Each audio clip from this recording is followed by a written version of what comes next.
Alrighty, BoobTubes, another one of Keeps Clips. So, what's going to happen? What's Iran going to do? What's the response going to be? We can only speculate, but we know it's going to happen. So, let's dive in to the updates. So, we'll get one for the old BBCs and then the Al Jazeera's, because they're the two easiest to access from the top of the hour. So let's have a wee shifty at the BBC's. Hello, I'm Regina Vaidinal and welcome to the programme. We begin this hour with the latest developments in the Middle East. President Biden has promised Israel ironclad support amid fears that Iran could launch reprisals for an attack which killed senior Iranian commanders in Damascus. The president warned Iran is threatening to launch a significant attack after Israel struck the Iranian consulate in Syria 10 days ago. Mr. Biden was speaking hours after the Iranian supreme leader said Israel would be punished for the strike on its consulate. Meanwhile, the Hamas political leader says there'll be no change in the group's demands for a permanent ceasefire in Gaza, despite the killing of 3 of his sons in an Israeli airstrike. Israeli media is reporting that the country's Prime Minister Benjamin Netanyahu had not been briefed in advance of that attack. This video is believed to show Ismail Haniyeh receiving that news in Qatar, where he's in exile. Israel's confirmed the strike, describing his sons as Hamas military operatives. He's been actively involved in negotiations to broker a ceasefire with Israel, demanding a permanent end to the fighting. We'll assess the implications of the killing of his sons in a moment, but first, here's President Biden on the threat posed by Iran in the region. But before that, stand back and look at this, and what did you see? So Israel's assassinated that guy's sons and grandsons. Wow, fucking we. Talking about trying to provoke somebody. Do bear in mind, I've just explained, the dude's sons that they've just assassinated is a guy that's high up in the Hamas. Hamas's negotiation team to try and negotiate some sort of a peace, ceasefire, etc., etc. This comes hot off the heels of Israel hitting Iran's consulate inside Syria. Iran has vowed to respond. Let's say, for example, Hamas is a kind of proxy for Iran, or it's an arm, a branch of Iran. That's where it gets a lot of its arms from. It's almost as if Israel is trying to provoke Iran and Hamas, both, if they're the same, into a response that will drag America right into the game. That's what I see. Now what do we have? The drip. Biden coming out, ironclad support. What happens if Iran responds? Say Iran hits an Israeli embassy somewhere in the world. Is that enough to drag America in? We also want to address the Iranian threat. Right, he looks like Mr. He acts and walks like Mr. Magoo enough. Now he's got sunglasses on because he can't. What is it about American presidents that can't open their eyes? George Bush was the fucking same. And this guy, think of how important this speech is, and the guy cannot stop slurring his words. I think with a bottle of wine down my neck, I'd be able to fucking speak, and I'm a Glaswegian, speak a wee bit more clearer than this cunt. They're threatening to launch a significant attack on Israel. And this is the best they can get him. As I told Prime Minister Netanyahu, our commitment to Israel's security against these threats from Iran and its proxies is ironclad. Let me say it again, ironclad. We're going to do all we can to protect Israel's security. Well, for more on those developments, let's go straight to our correspondent. If you didn't know any better, you would honestly think he's a bit drunk. Correspondent in Jerusalem, Hugo Bachega. Well, we heard there from President Biden. Of course, there's real concern about what action Iran might take and how that might impact the region more broadly. Right, now we can come back to that talking head. Let's have a wee look at Al Jazeera's. This is Al Jazeera live from Doha. Also coming up, UNICEF says one of its vehicles was fired upon while trying to enter northern Gaza. We'll speak to someone in that car. Hundreds crossed from Myanmar to Thailand. Rebel record floods are set to worsen. We'll have more from southern Russia. Harp. We begin in Gaza, where Israel has assassinated 3 sons and killed 4 grandchildren of Hamas's political leader, Ismail Haniyeh. That attack happened at the Al-Shati refugee camp in the north of the Strip on Wednesday. Israel says that his sons were Hamas operatives and that it targeted a vehicle that they were traveling in. Now, this attack also comes at a time when ceasefire talks are being held. Speaking to Al Jazeera, Haniyeh said that the killings would only harden Hamas's resolve. He also said it would not affect the group's demands in ceasefire negotiations. They believe that if they kill or assassinate leaders or their next of kin, that we will abandon our people, that we will abandon our resistance. They are mistaken. This noble blood that is spilled, including my own children, will harden our resolve, make us more defiant, more adamant to continue to march on this road, the road of struggle and resistance until we win our freedom and the lawful rights of the Palestinian peoples are restored. We're going to break out in fucking daisies and unicorns and rainbows anytime soon. I can hear it. Well, Bassem Naim is a senior member of Hamas's political bureau. He says the assassination of Haniyeh's family members is an attempt by Israel to derail ceasefire negotiations.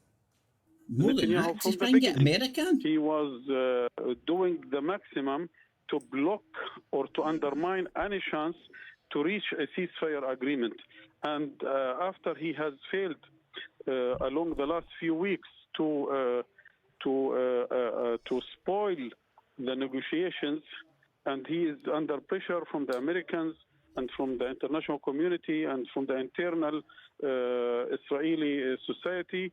He is now using all the other dirty tools by killing our children, our wives, by assassinating leaders or some people in Damascus, in Lebanon. He is insisting on even back in the day, the mafia used to keep the families out of it. Well, let's bring Not anymore. Mahmoud. He joins us live from Rafah in southern Gaza. Hani, beyond this assassination, you were telling us earlier that strikes have been continuing across the Strip. Talk us through what they've been targeting. Right, so let's see the difference between the under-reporting on the strike, but the BBC's is going on, focusing on Iran's response, whereas your Al Jazeera, which comes out of Doha, out of the old BBC Arabia studio, I mean directly out of the old BBC Arabia studio, you're getting a slightly different slant. They're focusing on, they haven't talked about Iran responding as of yet, so let's see what the BBC's talking head says. Yeah, Rajini, it's very interesting that over the last few days, the Americans have been saying that they believe that this Iranian response is a matter of when, not if. Now, we don't know what the Iranians are planning to do. Iran obviously has this alliance of factions across the region, the so-called axis of resistance. It includes Hezbollah, for example. The so-called, my balls, I call them my so-called balls. That TV, it's a so-called television. That cup, it's a so-called fucking cup. What world do we stay in? When they make up the memes and then the fucking plausible deniability by the so-called Islamic State. It's you fuckers that are calling on this. It's not the fucking Allah Akbar nutbars that are calling themselves the Islamic State. They're going, that's what they call themselves. They don't fucking... The so-called, it really pisses me off. It's meaningless, just plausible deniability about using fucking memes and fucking PR slogans that mean fuck all. Lebanon, which has been attacking Israel almost on a daily basis. But I think the fear here is that so-called Israel, Iran may be planning to launch an attack from its own territory, for example, with missiles and drones. And the Israelis have been saying that if there is any kind of attack from Iran itself, that they are I'm trying to place that cunt's accent, right? Because like, a lot of these spooks, they don't really have an accent because they come from fucking nowhere. They came from a laboratory and travelled the world. Like Charlie Beach, for example. All these spooks without a fucking accent because they don't have any belonging. They grew up travelling the world with their spooks, mondas. Going to retaliate. I think the authorities here have been saying that they would give a significant response. So obviously the fear is that this could lead to a major escalation, I can hear a touch of Irish and a touch of South African in it. A regional conflict that would have, catastrophic consequences. Having said that, I mean, there has been strong language from all sides, threats of response, of revenge, of retaliation. This is all part of the game. But I think, President Biden, in his comments, perhaps he had two goals. To the Israelis, he was saying that, look, despite the differences that we have over what's happening in Gaza, and we've seen the level of frustration from the Americans with the Israelis, with the Israeli Prime Minister Benjamin Netanyahu, he's saying that these two countries remain, strong allies. And to the Iranians, he was saying, well, look, if you, attack Israel, we're going to respond. So perhaps he's trying to, change, whatever Iran is planning to do. And Hugo, we were talking there about that attack which killed Ismail Haniyeh, the political leader of Hamas's 3 sons. Hamas are maintaining that they want a permanent ceasefire as those talks continue. What more do we know about where they stand at the moment in terms of those possible ceasefire talks? Yeah, Ismail Haniyeh reacting to the attack that happened yesterday, he said that Israel was delusional to think that this would change, the position of Hamas in these ceasefire talks. So, the big, element here is that we're still waiting to hear from Hamas after that proposal that was put forward by mediators in Cairo, a proposal for a 6-week ceasefire in Gaza. At the heart of this proposal is the idea that Hamas would release 40 hostages who are now being held in Gaza in return for 900 Palestinians who are being held in Israeli jails. But I think there's still some obstacles in these negotiations. It seems that Hamas has told negotiators that it doesn't have 40 hostages that fit the criteria that has been set up in these proposals that had been put forward by negotiators. So we're still waiting to hear what Hamas has to say. Okay, Hugo Bacheka, as always, it's good to talk to you. Thanks for the moment. Well, let's speak to Professor Simon Mabon, the Professor of International Politics at Lancaster University, to get more reaction. Right, okay, let's have a wee shifty Al Jazeera talking head on the ground.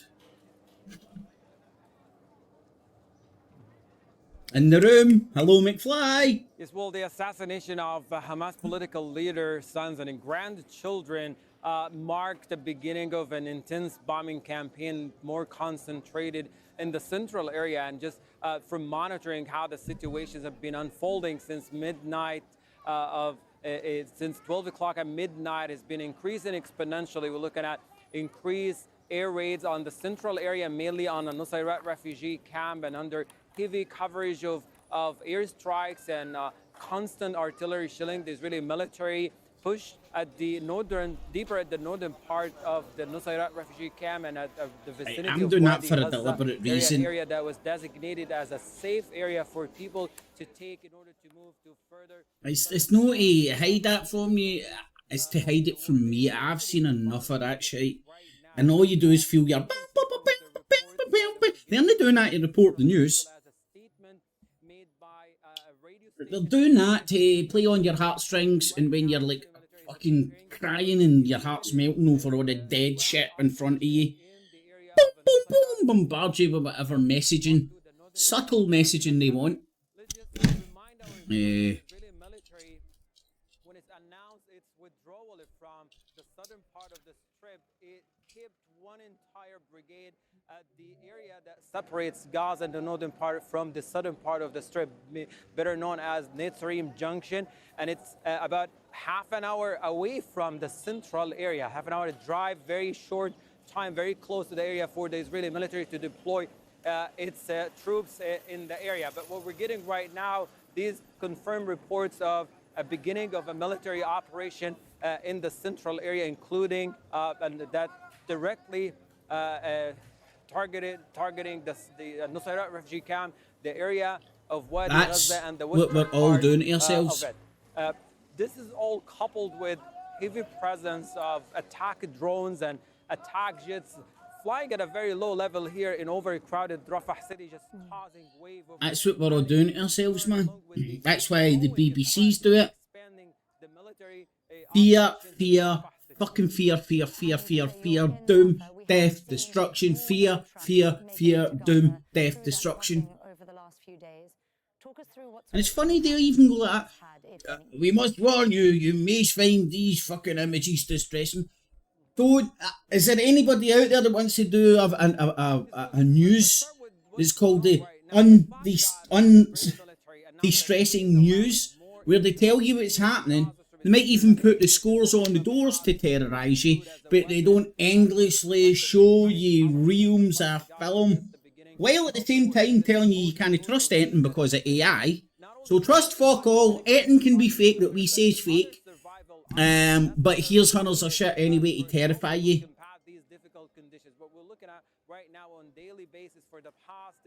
Right. And let's be honest, right? The BBC's, ITV's, Sky News, they aren't as bad as, let's see, is this for example? Press TV is the worst one for it, man. You'll just see dead babies. They'll show you what it is, but they'll blur it out ever so slightly. RT the same, but slightly a wee bit better than Press TV. And Al Jazeera, that's still on the YouTubes. It's got through that. Though RT and Press TV even kicked off the boob tubes. But Al Jazeera's been shut down inside Israel, I do believe. Anywho, let's listen to the wee bit of talking head for the BBC. On all of the issues that Hugo was discussing there. Welcome to BBC News. Well, we've seen there that President Biden is vowing ironclad support for Israel. What would that mean in your view? Yeah, it's pretty robust rhetoric, I think. And it's interesting listening to your correspondent. The sense that Biden is talking about an ironclad commitment and a robust response is to try and deter Iran. But told you Scotland rules the motherfucking world. I mean, we've got a million of man out of our own talking heads in STV and BBC Scotland, BBC Radio Scotland, a million and one. And then you go down into the fucking international BBCs and the Scottish people are all over it again, man. If it's no Nicky Campbell, it's every third talking head on. And for a nation of just over 6 million motherfuckers, a tenth of its fucking, the tenth of the rest of the kingdom, we're doing no too shabby. But as I said, man, Glasgow is the biggest campus in Europe. We educate Europe and the world. You rule the world. Also to ensure Israeli calculations and strategic decision makers that they are not going to be alone in this. It's about maintaining a firm commitment to Israel's territorial integrity vis-a-vis a possible Iranian strike, but also at the same time to deter that Iranian strike. So Biden's very posh Scottish accent, here, right enough. And Iran did say that there would be some response following the attack on that consulate about 10 days ago. What do we think that possible response could be the form of? Well, the response could take a lot of different forms, ranging from a direct strike from Iran's territorial borders, from within it, so a missile strike, as your correspondent was suggesting, to a cyber attack. We know that Iran has been trying to do that type of thing in the past, to working with its allies across the region, be it Hezbollah, the Houthis, or militias across Iraq, for example. But Iran's in a bit of a bind here because it does not want to further inflame the situation. It knows that if it retaliates in a particularly fierce and strong way, then it risks inciting a wider escalation. And Iran has been cautious. Bringing America in. It's been trying that's to what they're wanting. that. That's what But this. at the same this time, is it can't be why seen to be weak. That's so the that's why we're ultimate seeing goal this of all really this. strong rhetoric. It's the sort of rhetoric we've seen over the past. Here's my prediction: if Iran doesn't retaliate in such a fashion as to bring America in, Israel will consider continue to provoke, hit Iran and Hamas and all their leadership, because that's what they're going after, man. They're killing all their leadership and their leadership families. It is like a mafioso hit, just using airplanes and helicopter gunships. Past few years, such as in 2020, when Qasem Soleimani was killed, when Supreme Leader Ali Khamenei proclaimed that there would be serious and severe retaliations for his deaths. And in the grand scheme of it, it was relatively minor through one of these allies in Iraq. Yeah, and just picking up on possible responses, an Iranian official warned previously that Israel's embassies around the world were no longer safe as well.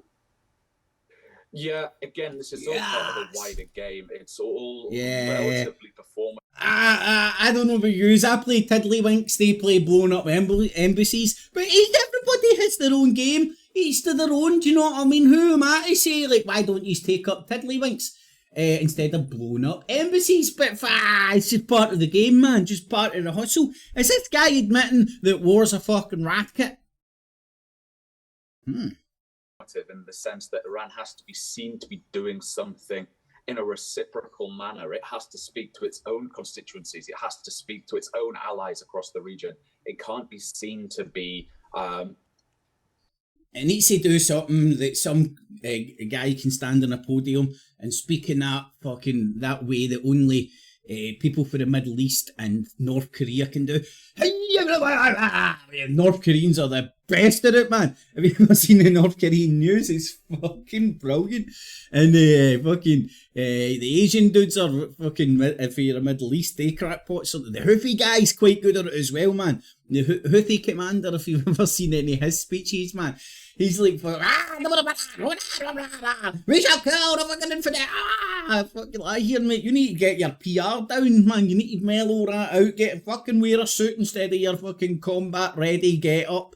Mellow out, put a wee flower in the top of your pocket or something. Speak at a lower tone, and then you'll get that's the PR victory you're wanting, man. See, I'd be a good PR consultant for all these maniacs. Seemingly tacitly accepting what has happened without reprisals. And we know that in the past, Hezbollah, one of Iran's key allies, has targeted Israel's embassies around the world. So the reality is there's two things going on here. There's a performative game, a rhetorical game that is quite disconcerting, but the info war. I don't need to use a thesaurus to project that I'm fucking smarter than the average bear. So I'll mill it. They talk shite. It's PR. Some would say propaganda. And they use the social medias to influence the influencers, the talking heads that everybody gravitates and puts a pussy on a pedestal to spread their shite. The practical dimensions are far more pragmatic, with few actually wanting this to escalate and to get out of control. Okay, thank you so much, Simon Mabon from Lancaster University, for sharing your analysis on those developments today. You just said few not wanting this to escalate and get out of control. Do you know who wants it to escalate? Israel, because they're getting their ass handed to them. They're not getting the victories they want. They're not going to be able to destroy Hamas. I think they've came to that conclusion. The world's opinion is turning against them. They're running out of friends. They want their big players in the game. But fucking America's got its hands full. It's using, what's that, nearly $500,000? I think it's nearly $500,000. Hold on, I'm acting like I've not got the internet here. Way off. So, according to the Googles, it's like 31,000 at last count. And it's on the internet, so it must be true. Now, that's not to mention the main. I think I got the $500,000 figure from is because they lowered the age of conscription from 27 to 25 because they needed $500,000 more troops. So I misspoke. So a wee 31,000 in Ukraine. I think we're up in the fucking mid-30s in Gaza. By all accounts, it's over 100,000 dead and maimed. And they keep always constantly saying, not to mention the fucking countless buried under the rubble. That place must smell like Febreze. So, shit. Where the fuck was I? What would that would have been? No. It would have been the BBC's, wouldn't it? Now it's been described as the most spectacular. All right. Well, so who wants it to escalate? Israel? I see this as Israel trying to provoke, either to just scupper the ceasefire talks, right, at bare minimum, but maybe a bigger objective is to try and coax Iran into a crazy-ass response, which I think would leave America, by all accounts, what Biden says, ironclad support for our allies, no other option than to respond. And boom, shaka, laka. You have East versus West, not only in Ukraine, not only in Syria, but in the Middle East. Oh, and let's not forget about Taiwan and the South China Sea. That's going well. I don't know, man, it's looking good. It's looking good. I wish the bookies took bets on war. Maybe there's a gap in the market there, right? Maybe somebody in the dark web can start up wargamblers.com. You can run books on how many people are going to get slaughtered in the next fucking bunch of bullshit. Gallows humour, what can I say? So there we have it. World War III, heating up, motherfucker. What's Iran's response going to be? And will the response drag America into the war? Get it? Got it. Good. Get cheese, no cats or cheese. We're harmed in this filming. Maybe only some Allah Akbar, not Bar's feelings. Clips. And remember, citizens, always subscribe. Hit the notification bell as well. And $19.95 plus shipping and handling will keep you out of hell.